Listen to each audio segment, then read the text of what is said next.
El monitor marcó 4 minutos con 20 segundos. Ese número está en el expediente del Hospital General de Uruapan.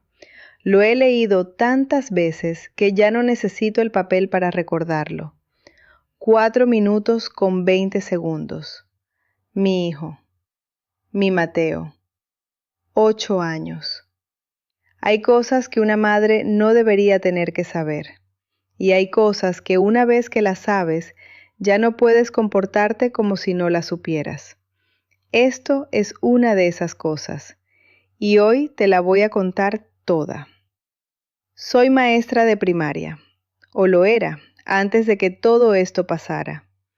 20 años frente a un salón de clase, enseñándoles a niños de 8, 9, 10 años que el mundo tiene un orden, que las cosas se explican, que si estudias y te esfuerzas y eres honesto, la vida tiene sentido.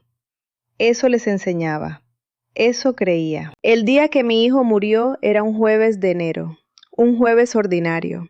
Uruapan en enero tiene ese frío húmedo que se te mete a los huesos por la madrugada y luego amanece con un sol mentiroso que no calienta nada.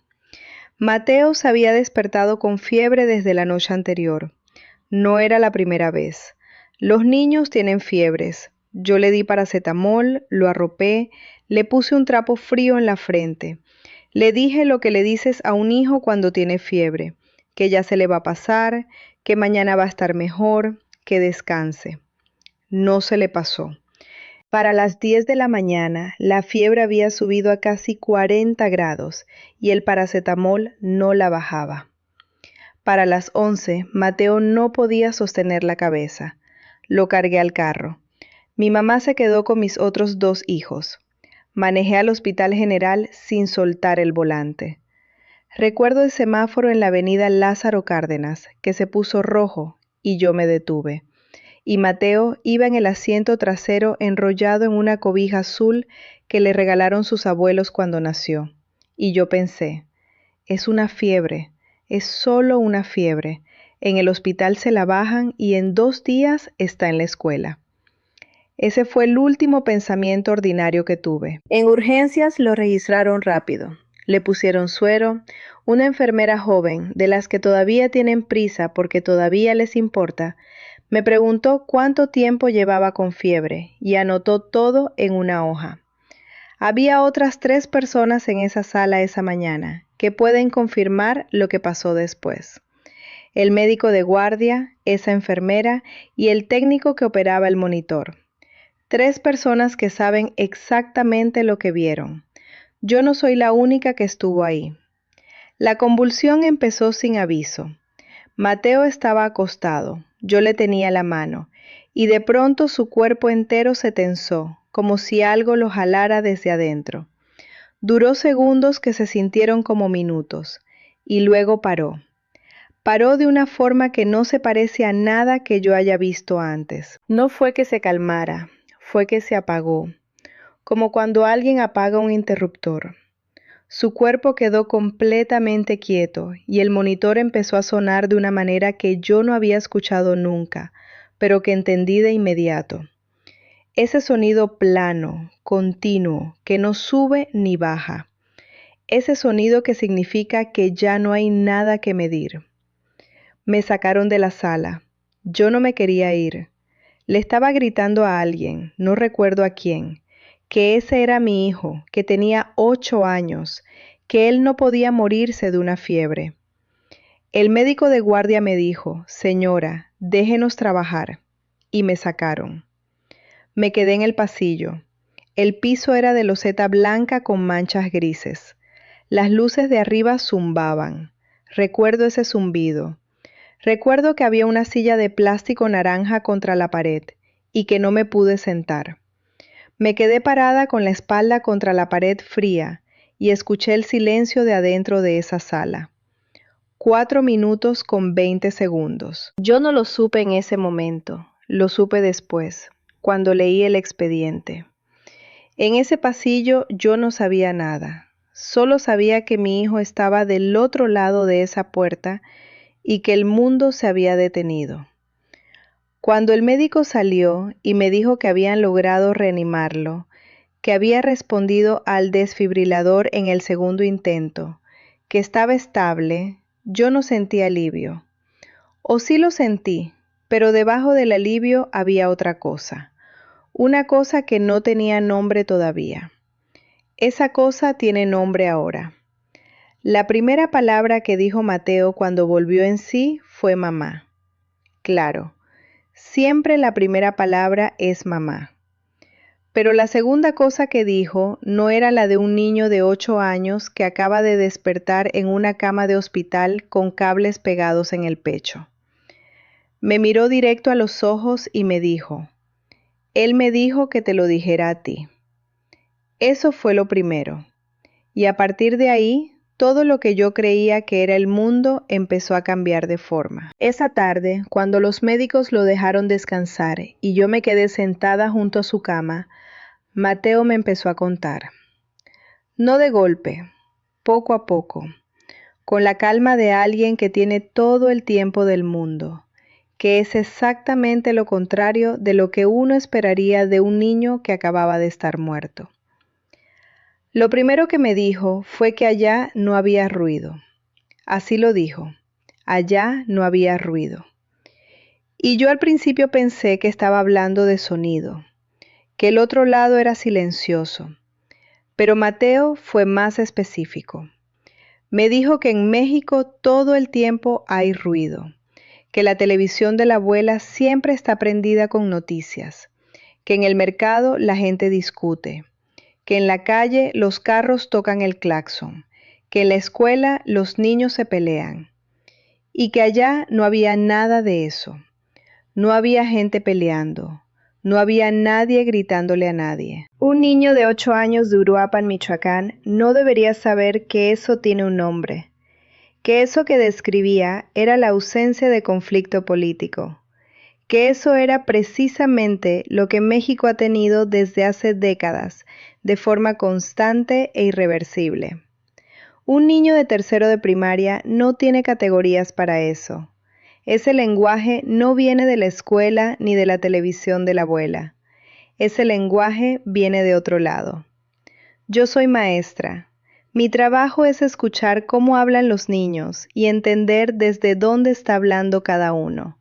Y cuando Mateo me describió ese lugar sin ruido, yo entendí que lo que él describía era algo que él nunca había visto, porque no existe en Uruapan, no existe en Michoacán, no existe en ningún lugar de México en este momento. Lo que mi hijo me describió era un estado de cosas que este país no conoce, y sin embargo él lo conocía. Él había estado ahí. Pasé los siguientes días escuchándolo. No lo apuré. No le hice preguntas que lo guiaran. Dejé que me contara a su ritmo, con sus palabras, con sus 8 años. Y lo que me contó fue tomando forma, poco a poco, hasta que tuve frente a mí algo que no cabía en ningún marco que yo tuviera. Lo que cabía en ese marco era esto. Mi hijo había estado en un lugar real. Había hablado con alguien real. Y ese alguien le había mostrado algo que tiene que ver con este país, con este año, con lo que se aproxima. Eso no lo decidí en un día. Lo fui entendiendo en semanas, en meses. Y cuando lo entendí de verdad, entendí también por qué me costaba tanto contarlo. Porque saber lo que sé y no decirlo es una forma de complicidad. Y yo ya no puedo ser cómplice del silencio. Mateo me contó que la primera cosa que pasó cuando llegó al otro lado fue que alguien lo estaba esperando. No en el sentido de que hubiera una fila o una sala de espera, sino en el sentido de que esa presencia ya sabía que Mateo iba a llegar. Como cuando llegas a casa de alguien y ya tiene la puerta abierta porque te vio venir desde la ventana. Mateo describió a Jesús de una manera que a mí todavía me cuesta. No lo describió como en las estampitas del catecismo. No me habló de la túnica ni del corazón sagrado. Me dijo que era alguien que ya lo conocía desde antes de que él naciera, que cuando lo vio no sintió que estaba conociendo a alguien nuevo, sintió que estaba recordando a alguien que siempre había estado ahí. Y la primera cosa que esa presencia le dijo a mi hijo de 8 años no fue una revelación, fue una pregunta. Le preguntó: ¿qué es lo que más le duele a tu mamá? Necesito que entiendas lo que eso significa. No le preguntó a Mateo qué le dolía a él. No le preguntó qué quería, qué necesitaba, qué tenía miedo de dejar. Le preguntó por mí, por lo que a mí me dolía, como si Mateo hubiera cruzado al otro lado específicamente para ser el mensajero de algo que a mí no me llegaría de otra forma. Y Mateo supo la respuesta de inmediato. No tuvo que pensar. Me dijo que la respuesta llegó sola, como llegan las cosas que uno ya sabe pero nunca se ha dicho en voz alta. Y lo que respondió fue esto: que México se está rompiendo y que su mamá no sabe cómo protegerlos. Yo nunca le dije eso a mi hijo, nunca. Lo pensaba en silencio, de noche, después de que los 3 niños se dormían, cuando me quedaba leyendo las noticias en el teléfono con el brillo al mínimo para no despertar a nadie. Lo pensaba y lo guardaba, y me decía a mí misma que no debía cargarle eso a un niño de 8 años. Que los niños no tienen que saber que los adultos tienen miedo. Pero Mateo lo sabía, él siempre lo supo, y al otro lado se lo dijo a quien tenía que saberlo. Eso fue lo que rompió mi escepticismo. No la resurrección, no los 4 minutos con 20 segundos. Eso, que mi hijo repitió en voz alta, frente a mí, en una cama de hospital en Uruapan, el miedo que yo nunca le había confesado. Después de esa pregunta y esa respuesta, Jesús le mostró algo a Mateo. Y aquí es donde necesito que me escuches con toda tu atención, porque lo que viene ahora es la razón por la que estoy contando todo esto. Le mostró un mapa. Mateo no lo describió como un mapa al principio. Me dijo que vio México desde arriba, que lo reconoció de inmediato, la forma de bota, la cintura angosta en el centro, los 2 mares a los lados. Dijo que podía ver todo el país al mismo tiempo, como si estuviera parado muy, muy alto, y que mientras lo miraba, vio una línea aparecer. Una línea que no estaba antes. No fue como un terremoto, me dijo. No hubo movimiento de tierra, ni derrumbes, ni nada físico. Fue una línea que apareció en el mapa como cuando partes una hoja de papel con las manos, con cuidado, por donde el papel quiere partirse. Suave y definitiva al mismo tiempo, sin vuelta atrás. Me dijo que la línea no siguió ningún borde estatal. No era el límite de Michoacán, ni de Jalisco, ni de ningún estado que él conociera. Era una línea nueva, una frontera que todavía no existe en ningún mapa político de México, pero que, según lo que mi hijo vio, ya existe en otro sentido. Ya está decidida. Solo falta que ocurra en el tiempo que nosotros podemos ver. Busqué ese mapa durante meses. Compré mapas políticos, mapas históricos, mapas de influencias regionales. Ninguno coincide con lo que Mateo dibujó. Y Mateo lo ha dibujado decenas de veces, en su cuaderno, siempre de la misma manera, siempre con la misma línea que cruza el país de una forma que no corresponde a ninguna división administrativa existente.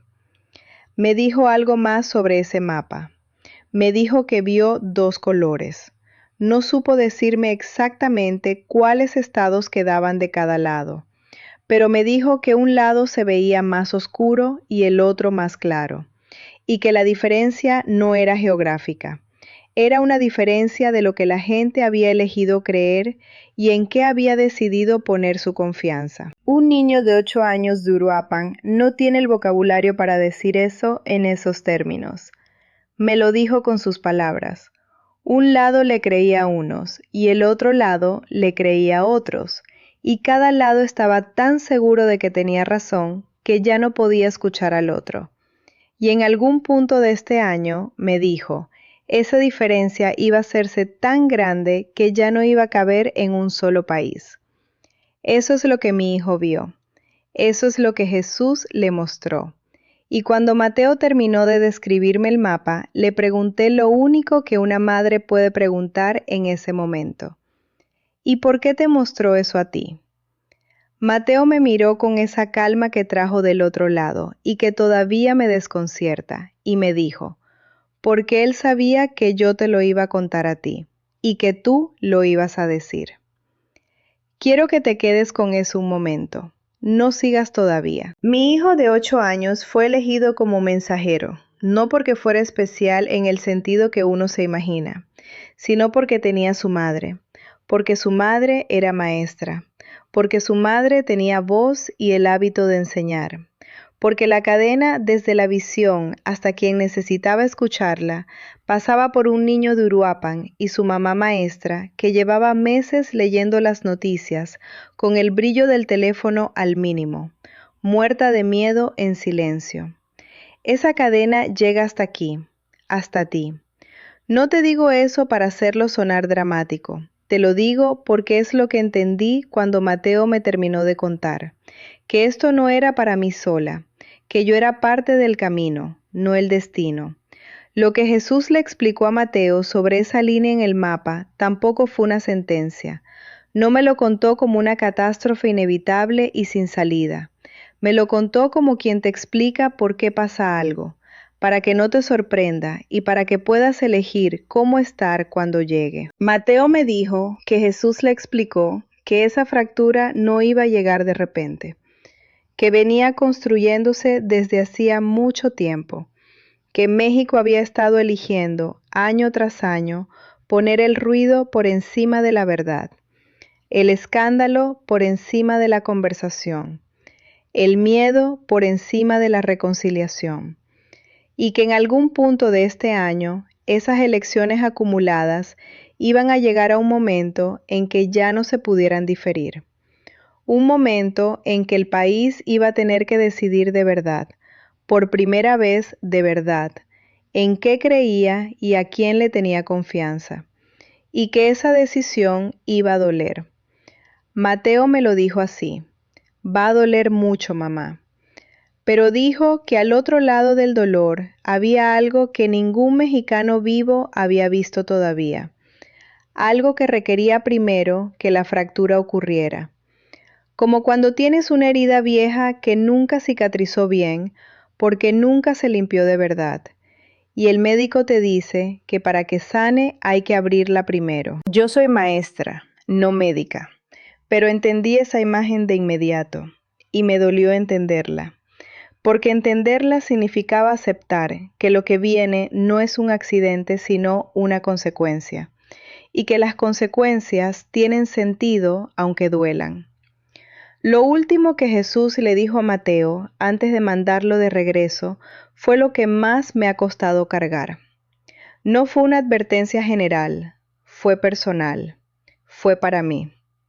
Le dijo a mi hijo que lo que yo enseñaba importaba más de lo que yo creía, que los maestros en este país cargan algo que no aparece en ningún presupuesto ni en ningún reconocimiento oficial, que cuando llegara ese año, cuando llegara ese momento de fractura, lo que los niños iban a necesitar más que cualquier otra cosa era alguien que no tuviera miedo de decirles la verdad, y que yo no debía tener miedo. Mateo volvió en sí en esa cama del Hospital General de Uruapan, con ese recado.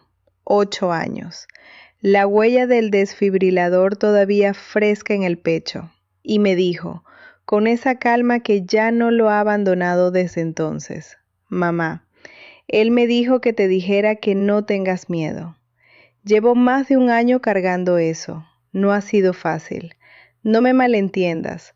Hubo meses en que me convencí de que era el cerebro de un niño febril en un estado alterado produciendo imágenes, que los 4 minutos con 20 segundos sin oxígeno habían generado algo que parecía real, pero no lo era. Soy maestra, no mística. Esa voz escéptica dentro de mí no se callaba. Pero entonces Mateo seguía dibujando el mapa, semana tras semana, siempre la misma línea, siempre con esa calma que no corresponde a ningún niño de 8 años que yo haya conocido en 20 años de docencia. Y empezaba a hacerle preguntas a su abuela sobre las noticias que ella nunca le había enseñado a entender.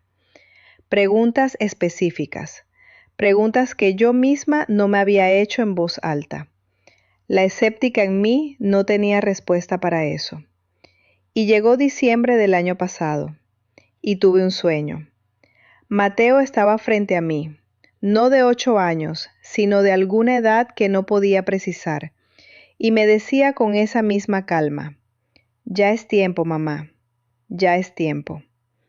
Me desperté a las 3 de la mañana con esa frase en la cabeza, y supe que el silencio se había terminado. El año que Mateo vio ya está aquí. No te voy a decir qué hacer con eso en términos políticos, porque ese no es mi lugar y ese no fue el recado. El recado no fue quién votar, ni a quién creer, ni de qué lado de esa línea pararte. El recado fue más simple y más difícil al mismo tiempo. El recado fue, no tengas miedo de decir la verdad. Y eso aplica para mí como maestra, pero también aplica para ti. Quiero pedirte algo esta semana, solo una cosa. Piensa en alguien que está cerca de ti, alguien que quieres, alguien a quien le tienes confianza, y dile algo que has guardado. No tiene que ser sobre política, no tiene que ser sobre lo que viene. Puede ser algo que llevas tiempo queriendo decir y que has pospuesto porque no sabías si era el momento o no querías incomodar o pensabas que ya no valía la pena. Dilo esta semana, antes de que este año avance más. Eso fue lo que Mateo me enseñó sin saberlo. Que el silencio tiene un costo, que las cosas que no se dicen a tiempo se vuelven más pesadas, no más ligeras. Que el momento de decir algo siempre es antes de cuando uno cree que es demasiado tarde. Yo tardé más de un año en decir esto, no porque no supiera, sino porque tenía miedo de que no me creyeran, porque soy maestra, no vidente, porque mi hijo tiene 9 años y la gente puede pensar que los niños inventan cosas, porque es más cómodo quedarse callado. Pero el año que Mateo vio ya está aquí. Y lo que hagamos con lo que sabemos, antes de que llegue ese momento en que la línea se dibuje de verdad, es lo único que todavía podemos elegir. Si llegaste hasta aquí en este video, no fue por accidente. Eso tampoco me lo dijo nadie. Es lo que aprendí de todo esto, que las personas que necesitan escuchar algo, llegan a escucharlo, que el mensajero y el que recibe el mensaje están conectados de maneras que no vemos hasta que miramos hacia atrás. Tú estás aquí. Eso significa algo. Si lo que compartí hoy te llegó, si algo de lo que dije aterrizó en algún lugar que ya conocías, pero no habías nombrado, te pido que te suscribas a este canal.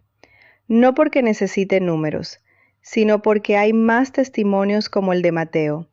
Más madres como yo que tardaron demasiado tiempo en hablar, y creo que tú eres alguien que necesita escucharlos. Suscribirte es una forma de decir que esto importa, que los testimonios de personas que cruzaron al otro lado y regresaron con algo merecen un lugar donde existir y seguir llegando. Y en los comentarios quiero preguntarte algo que el recado de Mateo me dejó pensando. Si pudieras enviarle un mensaje a alguien que ya no está, alguien que se fue antes de que pudieras decirle algo que necesitabas decirle, ¿qué le dirías? Escríbelo. No para mí, para ti. A veces decirlo, aunque sea aquí, aunque sea en una pantalla, es la única forma que tenemos de cerrar algo que quedó abierto. Yo regresé a mi hijo, pero mi hijo también regresó a mí distinto, con algo del otro lado pegado en los ojos, con esa calma que a veces me asusta y a veces me salva, con un mapa dibujado en un cuaderno que no coincide con ningún mapa que exista todavía. Lo que sea que viene, y algo viene, espero que este recado te haya llegado a tiempo. Eso fue lo que Mateo vino a entregar. Y ahora ya lo entregué.